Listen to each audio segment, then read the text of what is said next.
Ini bicara perjanjian, dan tahukah saudara, Tuhanmu Tuhan yang setia terhadap setiap perjanjiannya. Ulangan 7 ayat 9.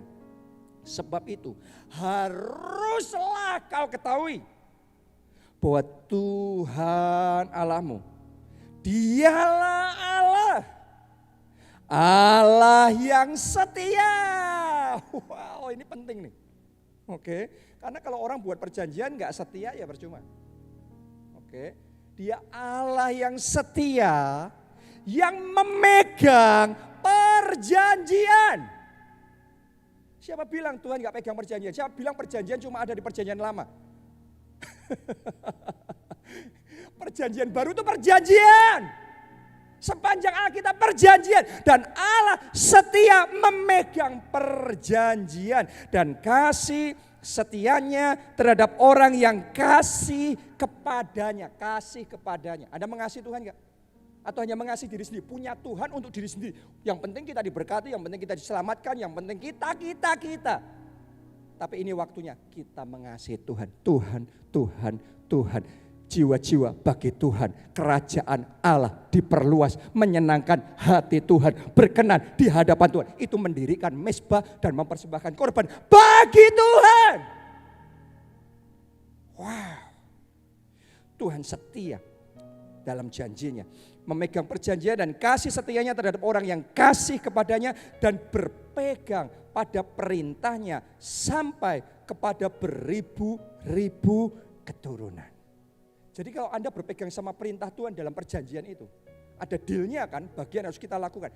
Kita pegang, saya mau katakan janji Tuhan dalam hidupmu tidak hanya berhenti sampai hidupmu saja, tapi sampai beribu-ribu keturunan. Ketika Tuhan berjanji sama Nuh, sampai hari ini pelangi itu masih terbit. Sampai hari ini setiap kali habis hujan ada pelangi yang terbit. Dan Tuhan selalu mengingat perjanjiannya. Tuhan selalu mengingat apa yang dilakukan oleh Nuh. Kebenarannya, kesalehannya, kejujurannya, mezbah yang dia bangun bagi Tuhan, persembahannya bagi Tuhan. Sampai hari ini masih berbicara. Tuhan masih mengingat tanda perjanjian adalah pelangi. Dan Tuhan setia memegang perjanjiannya. Katakan amin. Tepuk tangan yang paling meriah buat Tuhan kita.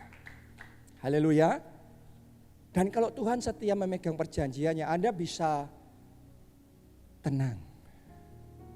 Anda bisa melepaskan semua ketakutan, kekhawatiran, dan kegelisahan saudara. Karena kalau Tuhan sudah pegang perjanjiannya, pasti terjadi. Tidak ada kuasa manapun, kegelapan manapun yang bisa menghalangi itu. Kondisi apapun yang bisa membatalkan perjanjian Tuhan. Karena Tuhan setia. Yesaya 54 ayat 10 ditulis begini. Sebab biarpun gunung-gunung beranjak dan bukit-bukit bergoyang, tetapi kasih setiaku tidak akan beranjak daripadamu, dan perjanjian damaiku, perjanjian damai, balik lagi perjanjian damai, tidak akan bergoyang. Firman Tuhan yang mengasihani engkau. Wow. Saya mau ngomong sama saudara. Mau gempa bumi kah? Mau kerusuhan kah? Mau malapetaka kah? Mau pandemi kah? Mau banjir kah? Mau peperangan kah? Saya mau katakan sama saudara, zaman boleh berganti. Tapi sampai dengan hari ini kita melihat pelangi kasih-Nya tetap terbit. Pelangi kemuliaannya tetap ada. Tuhan setia memegang janjinya. Kalau engkau mengasihi Tuhan, kalau engkau hidup bagi Tuhan, kalau engkau bangun mezbah, persembahkan hidupmu sebagai korban bagi Tuhan, saya mau katakan Anda bisa tenang, Anda bisa mantap karena Tuhan setia melakukan bagiannya di dalam perjanjian ini. Dia akan pastikan. Yesaya 60 dari ayat pertama sampai ayat terakhir semuanya tanpa terkecuali dia genapkan dalam hidup saudara. Katakan amin. Kita kasih tepuk tangan yang paling meriah buat Tuhan kita. Amin. Tentunya yang namanya kegelapan akan berusaha menghalangi. Kerajaan kegelapan gak akan tinggal diam. Tuhan punya rencana. Kerajaan kegelapan berusaha untuk menggagalkannya. Tapi sebenarnya agak konyol juga. Karena siapa yang bisa menggagalkan Tuhan? Kalau Tuhan yang buka pintu buat Anda, tidak ada yang bisa menutupnya. Kalau Tuhan yang angkat saudara, siapa yang bisa menurunkan saudara? Tapi yang namanya kerajaan kegelapan memang itu yang mereka lakukan. Berusaha menggagalkan.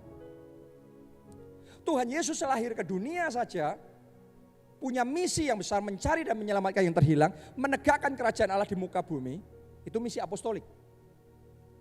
Ternyata kerajaan kegelapan pakai Raja Herodes untuk mencari dan membinasakan bayi Yesus.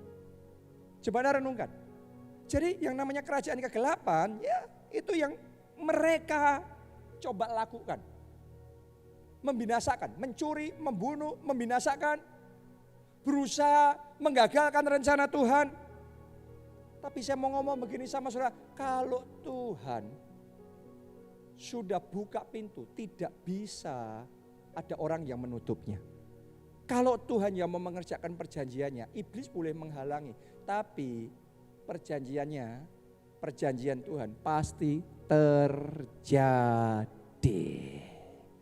Yes, karena firman Tuhan selalu berhasil. Perjanjian Tuhan selalu jadi. Anda pastikan lakukan bagianmu dengan setia. Anda akan melihat tangan Tuhan yang bergerak dan firman-Nya pasti berhasil.